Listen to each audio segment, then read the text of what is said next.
Hello, this is Mijuron from Mijuron University. Let's start today's Mijuron news for July 16th. Welcome to Mijuron, where we continue to uphold the fundamentals of United States stock investing as always. I like waking up early in the morning, so today, just like during the holidays, I got up early and uploaded content for the Mijuron membership. I also kept looking for articles that could be used for the broadcast. For some reason, I didn't see many important news articles today, but these days, even if there aren't many useful articles, I don't feel anxious about it. That's because many people have been leaving comments on the Mijuron YouTube channel lately, and among them there are some really good questions.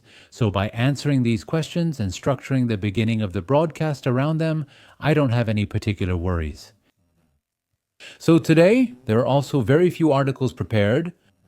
But since there are such valuable questions, at the beginning of today's broadcast, I'll start by answering the questions left by our precious subscribers. All right, first, this is a message left by Joe So Young. Hello, I enjoy today's broadcast as well. Even though you're busy, I learn a lot from seeing you always do your best. I really have something that's been bothering me. I also want to keep at least 20% of my assets in cash. I also want to be prepared for any volatility that might happen soon. But I'm really anxious about whether it's right to keep selling small amounts of our main stocks like Nvidia, Advanced Micro Devices, and META almost every day as their momentum and prices keep going up. Since I don't have any additional income, I have to sell stocks to secure cash, but every time I sell a stock like Nvidia, I really have to think hard about it. I'm not sure if it's right to sell stocks with good momentum that keep going up just to increase my cash holdings. For reference, Credo confidently adjusts his portfolio whenever the price rises. Miju, it seems like you haven't been selling much recently, so I'm curious how you maintain your cash holdings. First, let me answer the last question you asked. On my broadcasts, I often mention 20% just to make it simple, but in reality, I rarely actually hold exactly 20%. Sometimes this figure goes down to 15%, sometimes it drops to 10%, and there are times when it even exceeds 20%. So depending on the person or the investor, everyone has different investment tendencies and various conditions. And psychologically, how much mental toughness you have is also very important. The standard I want to emphasize is that you should trust your own psychological state. That's what I want to tell you.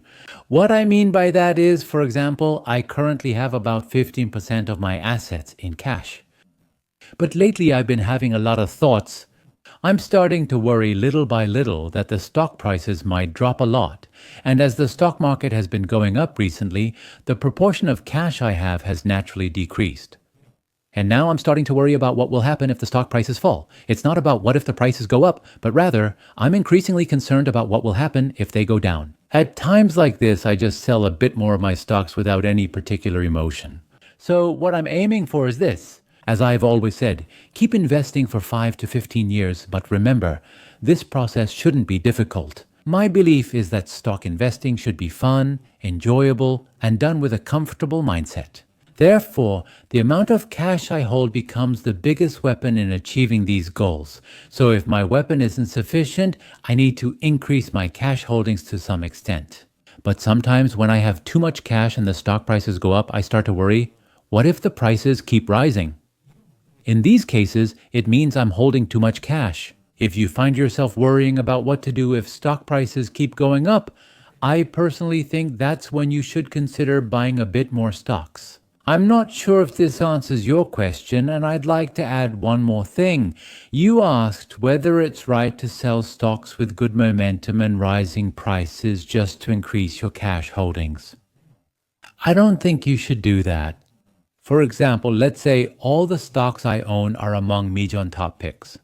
If I had to sell to increase my cash holdings here, I would sell the stocks that aren't going up in price. For example, if you look here, you can sort to see which stocks have gone up the most compared to the 10-day moving average, which ones have the highest returns compared to the 50-day moving average, and which stocks have risen the most compared to the 200-day moving average. But right now, Cred Technology has the strongest momentum, so even if I adjust my portfolio, I don't think I would sell stocks like Coinbase, Cred Technology, or Advanced Micro Devices just to increase my cash holdings.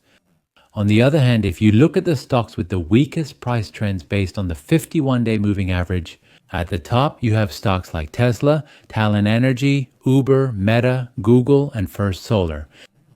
You probably remember, a few days ago I mentioned that First Solar's stock price had dropped almost to the 50-day moving average, and if it breaks below the 50-day moving average and continues to fall, at that point I said that although it would be a bit disappointing, there might be a chance to cut losses on First Solar. But as you can see now, First Solar has successfully bounced back from the 50-day moving average. Therefore, for now, we need to keep an eye on First Solar's stock price. So if today I reduce the proportion of my portfolio and secure additional cash, it's highly likely that I will reduce the stocks listed above. That's what I can tell you. Now let's move on to today's second question. This time it's from someone using the identification Ready. Miju, Google has very high revenue, so why doesn't it rise like Nvidia? In a way, you've left a very fundamental and important question. Before I answer this, let me show you a chart for a moment. I've compared 3 stocks here. The first is Google, which you asked about, the second is Meta, and the third is Nvidia. To answer the question you just sent, we need to compare one particular figure, and that is the growth rate. Now here is a table comparing the gross growth rates. At the very top you can see the sales growth rate. But today, instead of the sales growth rate, I'd like to focus on the earnings per share growth rate and explain it to you. Let me explain why the earnings per share growth rate is more important than sales growth.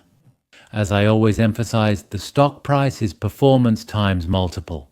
What we call performance here is, in short, earnings. Earnings in English is earnings per share. Earnings per share stands for earnings per share. We call the net profit divided by the number of shares issued earnings per share. And now, valuation is price-earnings ratio, which we know well as the PE ratio. So the stock price of a company can be calculated by multiplying earnings per share by price-earnings ratio. Therefore, for the stock price to go up, either the earnings per share needs to grow or the valuation price-earnings ratio needs to increase. So first, let's take a look at how much these companies have grown over the past year. The growth rate of earnings per share is year over year, which means comparing it to last year. Now, over the past year, Google's earnings have increased by a whopping 37.52%. That's an incredible number. And secondly, if you look at Meta, it's 47.45%, and for Nvidia, it's 81.42%. So what does this mean? If there was no change in the valuation price-earnings ratio compared to a year ago over the past year, it means that the stock prices of these 3 companies should have normally increased by 37%, 47%, and 81% respectively. Now, if the stock price didn't rise as much as these growth rates, the reason is that the valuation dropped or the price-earnings ratio decreased. That's how you can explain it. Looking at the past 3 years, the difference is even more noticeable as shown here. How much has the earnings per share grown over the past 3 years? Compound annual growth rate is the average growth rate. First, in the case of Google, it went up by 17.46%, and for Meta, their earnings increased by 24.64% every year. These numbers are also incredible. It's really hard to believe that the earnings of the largest companies in the world have increased by 17.4% and 24.6% every year. That's an incredible growth rate. But the problem is, if you look at NVIDIA next to it, it's over 100%.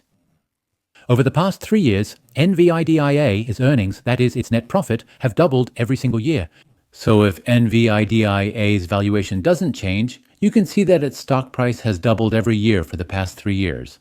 But if it doubled 3 times consecutively, it's normal for the stock price to increase 8-fold over 3 years. In fact, NVIDIA has already become a 10-bagger. That means its earnings growth has supported that much increase. So what investors like us need to do at this point is this. We just need to pay attention to which stocks will have the best earnings growth trend over the next year. But the thing is, you can't just look at earnings. You also need to predict how the price-earnings ratio will change. Now, for example, let's say a company's stock price is $100, But as I mentioned, this $100 isn't just about the price-earnings ratio, there's also the earnings per share. So let's assume this company's earnings are $5. Multiply by 20, meaning the price-earnings ratio is 20 times. So that's how you get the $100. But on the other hand, there are companies where the stock price is also $100, but instead of a price-earnings ratio of 20 times, the price-earnings ratio is 50 times. So the earnings are just $2, it's 2 times 50. But when you compare these two companies, if their earnings growth rates are similar, then the company with a price-earnings ratio of 20 is more likely to maintain its price-earnings ratio of 50. We can make that assumption, right? By looking at both of these aspects and calculating which stock is likely to have the best price increase over the next 6 months, 1 year or 2 years, you can find good stocks. That's a simple explanation I'd like to give you. I'm not sure if I answered your question well. Next is a question left by someone using the identification Seongchashi. Hello, I've been watching consistently for 5 years, but this is my first time leaving a comment. The chemistry between you two in the videos is really great. I think you're talking about the chemistry between me and Chief Executive Officer Kim In-jung. May I ask you for a favor? I want to watch the American Breakfast Elementary School videos in order from the very first class, but there are so many videos that it's hard to find them. Could you upload the files as a bundle? I'm having trouble finding them, but it may be due to my poor searching skills. He said thank you as always. Now let me give you a tip related to this. When you come to Mijun's channel, usually you're on the home page. This is what happens. Now if you want to watch a video, you can go here and click on the video you want, and as you scroll down, there's something called a playlist. If you click on this playlist, I've grouped my videos into series like this. The second one here is Mijun with Choice Stock. If you go into this series, if you go into this playlist, I can say that all the United States Stock Elementary School videos I've done so far with Chief Executive Officer Kim In-jung are all included here.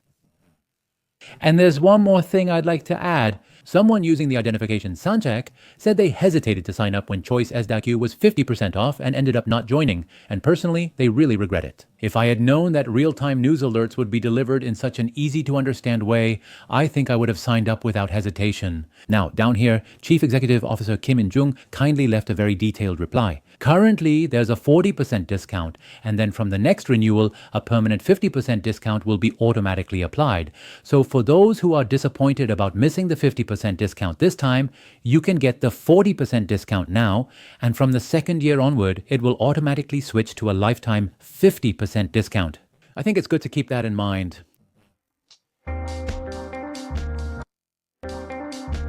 Let's move on to the next. Let's read just one more. This is a comment left by someone with the username Luisian. Hello, I joined the membership but have a visual impairment, making it difficult to freely access the information. I only listen to the podcast in the series room. Is it possible to have the articles in the Miju room supported in audio format so I can access them too? And where can I see your recent trading status, Miju? My friend is helping me with this message right now. Thank you, Miju, for always working hard for our shared happiness. Thank you so much for joining the Miju membership even in these difficult times. Here is the current status of my invested trades. You can see everything in the series called Mijun Portfolio Sharing. I've put the link here so you can also access it by clicking here. Now, and this question is about the following. I think this will be helpful for many people, so I'll try to explain it in a bit more detail. I'm not sure which browser you all use, but most browsers these days offer voice support services. First of all, the browser that most people use is Google Chrome, right? Let me go into Chrome and show you for a moment. Now, first on the browser, you need to right-click with your mouse, then a menu will pop up. So after you right-click like this and the menu appears, there's an option in the middle called Open in Reading Mode. You need to click here. Now the reading mode appears right away. And the way to play is simple. There's a play button here, right? You just need to click the play button. Let's listen to it. Here comes Omiju, episode -2968 breaking news from Mijuron. Did the United States Core Consumer Price Index fall short of expectations again? Now, if you click here and Korean doesn't appear, sometimes a strange language might show up. In that case, you need to set it to Korean. Let me briefly show you how to do that. just press the third button. There's a third option for voice selection. If you click here, you can choose to listen to all the content available in various languages. In my case, Korean is already selected here, so that's why it's coming out in Korean.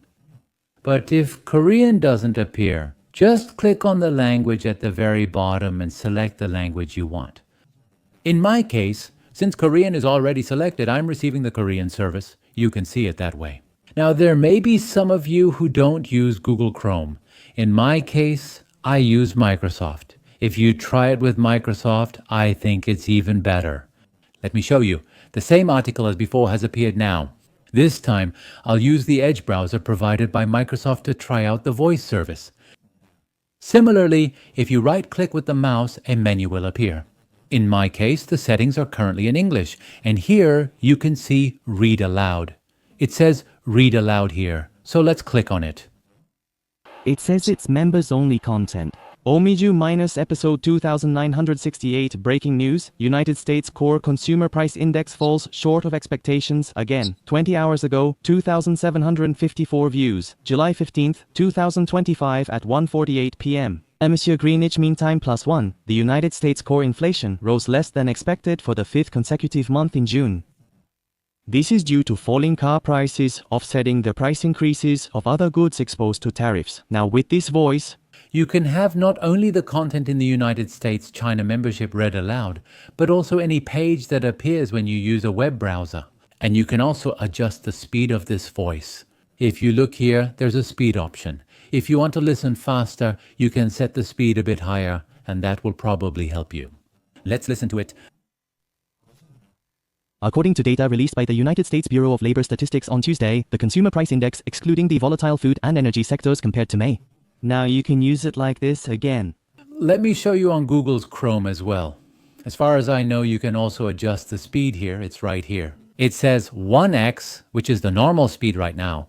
You can also slow it down to 0.8 times or speed it up to 1.2 times or 1.5 times. So if you use this feature, you can read a bit slower or faster. For those who have difficulty reading, especially those who can't see without using a magnifying glass, I'd like to explain that these people can get help from this.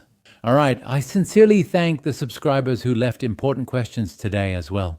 Today's Big Dushan News, prepared for July 16th, starts right now. All right, today as well, I'll start by summarizing the United States stock market from yesterday. First, let's take a look at the S&P 500 map. Yesterday, it was a total collapse. To exaggerate a bit, except for Nvidia, Broadcom, Advanced Micro Devices, and Oracle, it looks like everything else fell. In fact, the market breadth has really improved. So, most sectors and most of the blue chip stocks in the S&P 500 showed a downward trend. That's how we can sum it up. If you actually look at the movements of the major indices in the United States stock market, only the NASDAQ 100 moved sideways, showing a 0.09% increase. All other indices are negative. The S&P 500 dropped 0.43%. And it's the same when you look at the performance of the 11 sectors that make up the S&P 500. Yesterday, only the technology sector, so tech stocks, went up by 0.89%, and all the other sectors were in the negative. It was a very bad day. The market breadth of the S&P 500 must have decreased a lot too, right? Yesterday it was 69, but it dropped significantly to 59.4. So right now, less than 60% of the companies in the S&P 500 have stock prices above their 51-day moving average. You can see it as the market breadth suddenly narrowing. And even among stocks with a good long-term trend, yesterday it was over 58%, but now it has dropped to below 55%. If the market breadth continues to narrow, this can be interpreted as a very negative signal. Next is the volatility index. The VIX index is still okay for now. It's maintaining a very low level at 1735. Therefore, there are still no factors found that could cause a sharp drop or surge. The options market is still very healthy. We can wrap it up like this. Now, if you look at the fear and greed index, yesterday it was at extreme greed, but now it has dropped to 73, moving down a level to just greed. Next, the market score provided by ChoiceTac is still staying at 95. So ChoiceTac says this: Right now, it's telling us not to buy stocks, not to buy stocks, giving us a warning message like this. Next is the performance of Mijuron Top Pick. Yesterday, the market's returns weren't good, but for Mijuron Top Pick, there were more stocks that went up. Artificial intelligence beneficiary stocks performed well, with Solar surging sharply for the first time in a while. It rose by 6.9%, showing a very beautiful rebound from the 51-day moving average. Secondly, TradeAsk surged by 6.59%. It's a bit disappointing because before the market opened, it had surged about 14%. However, as much of the stock's gains were given back, we're settling for 6.59%. Advanced Micro Devices jumped 6.41%, followed by Nextracker up 5.11%, and Nvidia rose 4.04%. In addition, Credo was up 3.94%, Taiwan Semiconductor Manufacturing Company up 3.62%, Broadcom up 1.94%, Bitcoin up 1.26%, Amazon up 0.29%, and Google up 0.24%. The rest of the stocks declined. Palantir was down 0.38%, Celestica down 1.08%, Meta down 1.46%, Coinbase down 1.52%, Vistra down 1.77%, Uber down 1.79%, Strategy down 1.93%, Tesla down 1.93%, and Talos Energy down 4.90%. Lastly, B2 dropped by 5.72%, performing the worst. Now, there are a few notable points among yesterday's Mijuron top picks. First of all, Sola's stock price went up a lot, so I looked into what positive factors there might be. There wasn't much new news. Still, let me briefly show you one piece of positive news. Yesterday, an investment firm called Mijuron selected Solar as their top pick, which created a turning point in the atmosphere. Let's take a quick look. Under President Trump, there's a large-scale renewable energy policy called the One Big Beautiful Bill. This One Big Beautiful Bill is shaking up the United States renewable energy industry, reshaping market expectations and triggering analyst downgrades for many solar stocks. So at first glance, it sounds negative. However, according to Mizuho Securities analyst Mike Mandelroy, the bill clearly shifts federal support from large-scale solar power plants to energy storage, nuclear power, fuel cells, and domestic manufacturing.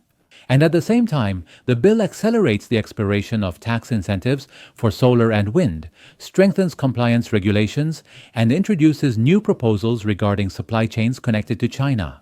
The key point is that it introduces new proposals regarding supply chains connected to China. Therefore, if a company is connected to China, it's considered bad news for that company. So, in this new policy environment, which stock is considered the top priority? Of course, it's Solar. Well, in the case of Solar, it's the least connected to China, and it has manufacturing plants in the United States. That's why it's being announced as a top pick, because it could actually benefit from this situation. So, for these reasons, Solar's stock performed very well yesterday, and that's how you should see it. The second is the trade desk. As I mentioned yesterday, it will be included in the S&P 500 starting Friday. Because of these reasons, there is now an opportunity for a sharp rise. And even in after-hours trading, it is continuing to show additional upward momentum. Now, the third one is Advanced Micro Devices. We can guess the reason why Advanced Micro Devices' stock price has gone up. Yesterday, Nvidia's stock price surged because they were allowed to sell the H20 chip to China again. Similarly, Advanced Micro Devices also received the valuable and pleasant news that they can resume selling the MI308 to China. I think it would be good for you to keep that in mind. For today's broadcast, I have prepared only one article. And if I move to Malaysia in the future, I've mentioned before that the nature and operation of my Mijuron YouTube channel will change a lot. One of those changes is that I won't be selecting various news stories every day anymore. Instead, I'll be selecting just one news story and developing content where we analyze and interpret the meaning of that news together. So today, as a sort of preview, I'll take one article and talk about what it means. Despite recent inflation reports and solid bank earnings, while other major markets ended lower, tech stocks led the Nasdaq Composite Index to another record high. That's how it starts. Yesterday's market was very complicated. Because first of all, the inflation report, the Consumer Price Index, was released yesterday, and among the components of the Consumer Price Index, the most important one is the Core Consumer Price Index. The core consumer price index is calculated by excluding the highly volatile food and energy components from the overall consumer price index. Now, if you look at the core consumer price index from yesterday, the expected value was plus 0.3, but the actual figure was plus 0.2. So it was actually lower than the market's expectations. That's very positive news. And another piece of good news is that the earnings season started yesterday. In the first week, banks announced their results first, and the banks' earnings were pretty good. Now, even though the overall atmosphere was very positive like this, most of the market indices showed a minus. And only tech stocks went up. The reason only tech stocks went up was actually because companies like Nvidia and Advanced Micro Devices, which sell GPUs, got an opportunity to enter the Chinese market. It was because of this news. All right, now that you understand the background up to this point, let's read through the rest. The S&P 500 index fell by 0.4% and the Dow Jones dropped by about 1%. On the other hand, the Nasdaq rose by 0.2%, closing at 26,780. That means it's already set a record closing high for the 8th time this year. The Russell 2000 index, which includes small cap stocks, also declined. So yesterday, basically everything except artificial intelligence beneficiary stocks fell. That's how you can see it. Now, if it weren't for the United States tech companies that make up 33% of the index, the S&P 500 would have dropped much more sharply. The decline was significant for everything except artificial intelligence beneficiary stocks. That's my point. All S&P 500 sectors except tech have declined. On the surface, it says it's hard to pinpoint the exact cause. Because as the second quarter earnings season began, JP Morgan and Citigroup reported solid results. And also the core inflation data, the core consumer price index for June, came in lower than expected. So then, you're probably very curious about why stock prices fell yesterday and why most stocks declined. According to this article, it explains that tariffs are probably affecting inflation. American companies pay more tariffs to bring in goods from overseas, and as a result, these costs can be passed on to consumers. The Core Goods Inflation Index released yesterday reflected this cost pass-through, rising by 0.2% in June. This was the fastest monthly increase since February. Until now, goods inflation hadn't been rising much, but suddenly it's surging. Now, household furniture and appliances rose by 1% in just 1 month, marking the highest level since January 2022. Also, clothing prices rose by 0.43% in just 1 month, which is the biggest increase since March. Now, as we know, inflation is not good news for the bond market because high inflation lowers expected future returns. What I mean is, the reason we invest in the bond market is because it gives us returns, interest, right? And we call this interest rate the bond yield. But the problem is, if inflation is very high and it looks like it will keep accelerating in the future, that means something. The value of money keeps dropping, right? So if the interest rate is fixed but inflation goes up, the value of that interest rate decreases. So if that happens in the bond market, there will be fewer people wanting to buy bonds when inflation goes up. That's why the interest rates on bonds also have to go up for people to invest. You can understand it that way. And when the bond yield goes up like this, it makes the value of the bond look more attractive to new buyers. For example, if the bond interest rate goes from 4% to 5%, then the bond becomes more attractive, right? In short, that factor causes capital to leave the stock market, a risky asset. It can be viewed that way. But what about yesterday? The yields on the 7-year, 5-year, 3-year, and 2-year bonds all rose to their highest levels since mid-June 2025. And the 1-year government bond yield was the same. What about the yield on the long-term 30-year government bond? It rose to 5.019%, reaching its highest level since mid-May. Yesterday, as government bond yields increased, stock prices fell. That's how you should interpret it. Investors who check the Consumer Price Index or Consumer Price Index will now turn their attention to the Producer Price Index or Producer Price Index, which will be released today and will clarify the inflation situation even further. The reason is that there are various factors included in the Producer Price Index or Producer Price Index. These factors will later significantly impact the personal consumption expenditures. So, if the Producer Price Index comes out with very good numbers, then the personal consumption expenditures, which we usually call personal consumption expenditures, that will be announced later, is also likely to show good numbers. That's something we can expect. All right, let me wrap up with a final word from Mijuron. When the Nasdaq is hitting all-time highs and even Treasury yields are surging, there's a very high chance that the United States stock market will experience a technical correction. And as for the tech stocks we love, the expected future cash value they are projected to generate is extremely important. What this means is that, rather than focusing on the cash they're generating right now, investors are putting money into tech and growth stocks with the expectation that these companies will generate much more cash in the future, 2 years, 3 years, or even 5 years down the line. But the problem is, when international yields rise like this, the value of the cash expected to be generated in the future actually decreases. That's why, when international yields surge like this, rising interest rates negatively impact growth and tech stocks, triggering a drop in their valuations. However, personally, I believe that United States international yields are very likely to stabilize soon. Let me explain the reason for that. That's because President Trump is actively intervening this week to pass a crypto-related bill, even meeting with some Republican members directly to persuade them. Now, let me show you what this is about for a moment. So, President Trump was very busy yesterday. The reason is that the fate of the cryptocurrency bill has become uncertain due to an unexpected variable.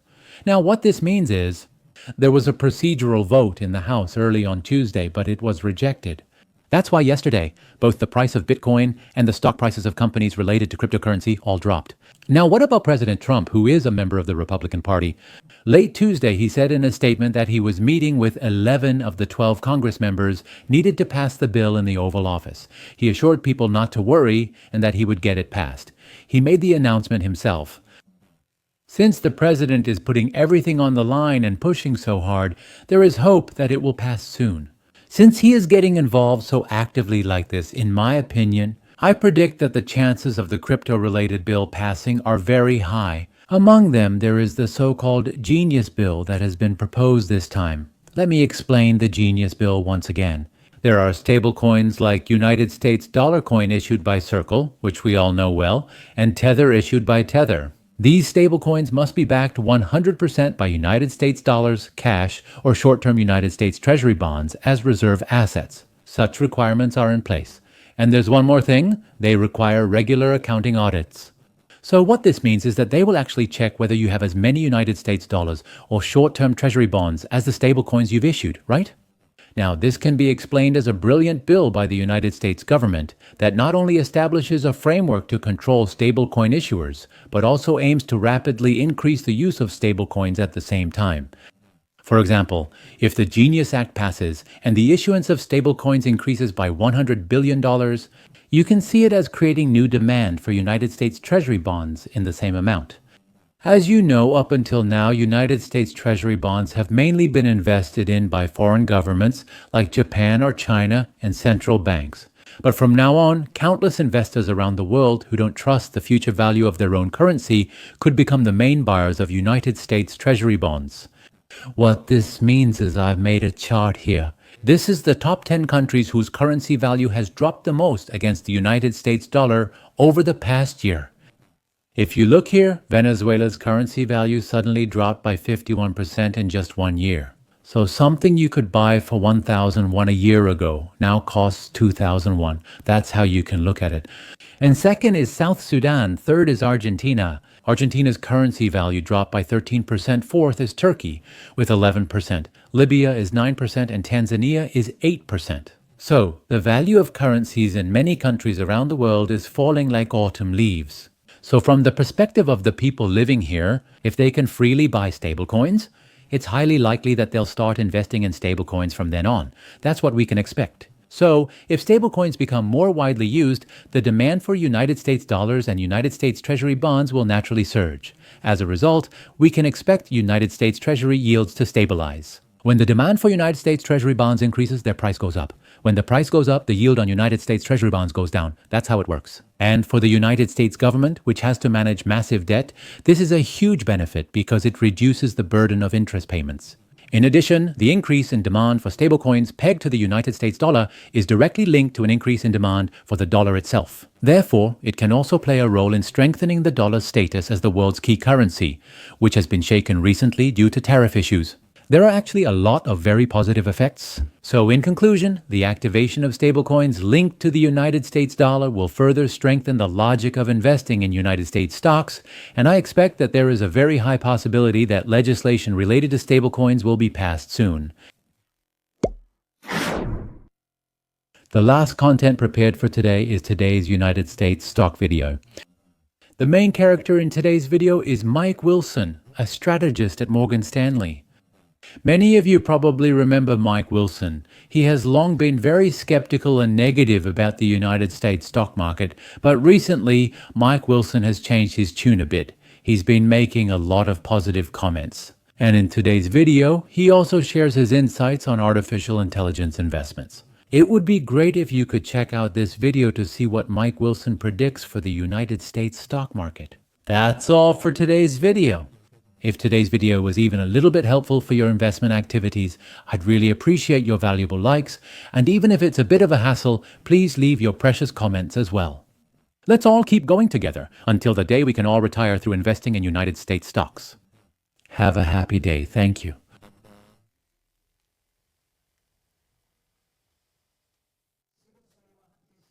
Mike Wilson, Chief Investment Officer and Chief United States Equity Strategist at Morgan Stanley, will share his views. Hello. Before we get into the main discussion, could you briefly explain what the recent issues with Nvidia mean for the overall tech sector? Yes, this issue ultimately comes back to the question of what will be subject to sanctions and what will be excluded. Overall, it's a positive signal for semiconductor companies, and the loss of $5.5 billion has already been reflected. It seems that they can now sell, so it is expected to have a very positive impact on margins going forward. And one of the big topics we focused on this year was that artificial intelligence-related capital expenditures would slow down, and in fact the bottom appeared in April. I think that explains much of the stock decline in the first quarter and the subsequent recovery. But this part doesn't get much attention. People are more focused on tariffs and other issues. However, this capital expenditure cycle was a crucial factor in the overall market direction. There were a lot of negative factors this quarter and several growth inhibitors. Some were due to policy and some were not, but it seems that most of them bottomed out around April. Now the market has moved past the tariff issues, and the general perception is that the worst period is over. Of course, some negative factors remain. The large and impressive bill has cleared up a lot of uncertainties, and it will have a positive impact on performance growth in the second half of this year and next year. President Trump, like a chief executive officer, poured out all the negative things at the beginning, and now we've entered a phase of positive change focused on performance. That's why the market is rising. Earnings forecasts are rebounding, and we've been watching this trend for several months. That bill is further supporting this trend. The banks are just starting to announce their earnings now. Overall, an earnings growth rate of about 3 to 4% is expected. Do you think it will be better than that? Yes, since these companies manage their earnings well, I am confident that they will typically exceed 4 to 5%. The key in terms of earnings is the third quarter. In the first and second quarters, companies had purchased goods in advance, so the impact of tariffs has not yet been fully reflected. If there is any earnings risk, it could appear in the third quarter, especially for consumer companies, and they usually announce their results later in the earnings season. So, there is a possibility of a temporary correction around August, but I think as we move into the fourth quarter and 2020 earnings will accelerate again. That's what I expect to happen. President Trump always acts unpredictably. Some people even think that this unpredictability actually works to the advantage of his enemies. But one consistent thing is that, like Jensen Huang of Nvidia or Tim Cook of Apple, when CEOs personally go to him and say, if you do this, our business will suffer serious damage, President Trump listens. Especially if it's about a company's success or business growth, he tries to have a conversation even in the midst of tariff issues. If the big three CEOs come and say this should be an exception, President Trump tends to move in a direction that helps the companies. Can we trust and expect that if that happens, it would really... That's great. He likely learned during his 2 terms, and the market understands that approach. President Trump, as part of his negotiations, first takes an extreme position and then eventually creates exceptions. Rare earth elements are an example of a resource issue. In the end, will we actually gain anything from the tariff issue? And if we know this, our trading partners must know it too, so they probably won't even negotiate.